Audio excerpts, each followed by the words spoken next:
Tata steel ध्रुवी gold, Tata steel ध्रुवी gold. नमस्कार, मी गौरव Tanaji Damal, Tata steel ध्रुवी gold cells executive. आज आपण आलेलो आहेत भादे गावामध्ये। तर सरांनी माझ्याकडून 10 बॅगा नेल्या होत्या 5 एकर ऊसासाठी। मग त्यांना आपल्या ध्रुवी गोल्डचा कसा रिझल्ट आलेला आहे हे त्यांच्याकडूनच आपण जाणून घेऊया। सर आपण बोल। नमस्कार, माझं नाव प्रमोद सतीश गाडेकर, राहणार भादी, तालुका खंडाळा, जिल्हा सातारा। साहेबांनी मला नियोजन सांगितले म्हणजे ध्रुवी गोल्डबद्दल, तर रिझल्ट एक नंबर बसलेला आहे।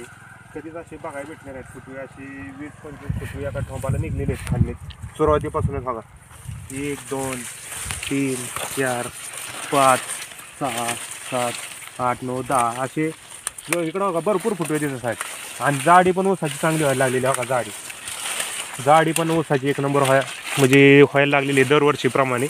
दरवर्षी आपला ऊस असतोच, पण यंदा एक नंबर असा ऊस दिसत आहे। मी 5 एकरासाठी 10 बॅगा वापरल्या होत्या तुमच्या ध्रुवी गोल्डच्या। त्यात म्हणजे खत दुर्मिळ आहे तुमचं, कारण की दुसरीकडे बघायला भेटत नाही। त्यात 11 घटक म्हणजे चांगले आहेत, म्हणजे एकदम 11 घटक भेटतात ऊसाला। DAP, युरिया 10-26 यावर आम्ही वापरलं होतं। ते आता 1-1.5 महिन्यापूर्वी वापरलं होतं, पण 1.5 महिन्यात एक नंबर असं फुटवे बांधणीच्या वेळेस वापरलं होतं। असं फुटवे हिरवागारपणा आहे ना, की शेजारच्या आसपास कोणाचाच ऊस असं नाही, असं ऊस आहे आपला।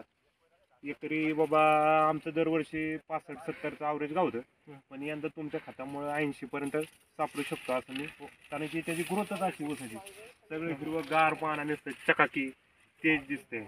म्हणजे सर तुम्ही आता ह्याच्या अगोदर म्हणजे तुम्ही जे खत वापरलेले आहेत आणि त्यात आपलं खत मिक्स केल्यानंतर म्हणजे आता तुम्ही ह्याच्या मागं तुम्ही करतच आहात, शेती करत होता, ऊस लागवड होता, पण आपलं ध्रुवी गोल्ड वापरल्यानंतर तुम्हाला कशा स्वरूपात नक्की फायदा भेटलेला आहे? एक नंबर म्हणजे ह्याचं फुटवं जास्त निघलं, ऊसाची ग्रोथ, जाडी म्हणा, हिरवेगारपणा, पानबाजू कशी दिसतात हिरवगार नसते, त्याचा इफेक्ट आपण एकरी 2 बॅगा वापरल्या तुमच्या, त्याच्यामुळं रिझल्ट जोरात बसलेला आहे। मग सर तुम्ही शेतकऱ्यांना काय सांगू शकता, संदेश काय तुम्हाला मेसेज वगैरे द्यायचा आहे का, की बाबा शेतकऱ्यांना सांगू शकतो की बाबा हे चांगलं प्रोडक्ट आहे, वापरला तर फायदा होऊ शकतो। आता आम्ही पण कांद्याला, टोमॅटो असतात त्याला वापरणार आहे, आता कोबू फ्लावरला याला नियोजन आमचं चालू आहे। तुमच्या नियोजनामुळे बाबा आम्हाला ऊस यंदा दरवर्षीपेक्षा जास्त सापडेल याची मी हे करतो। धन्यवाद।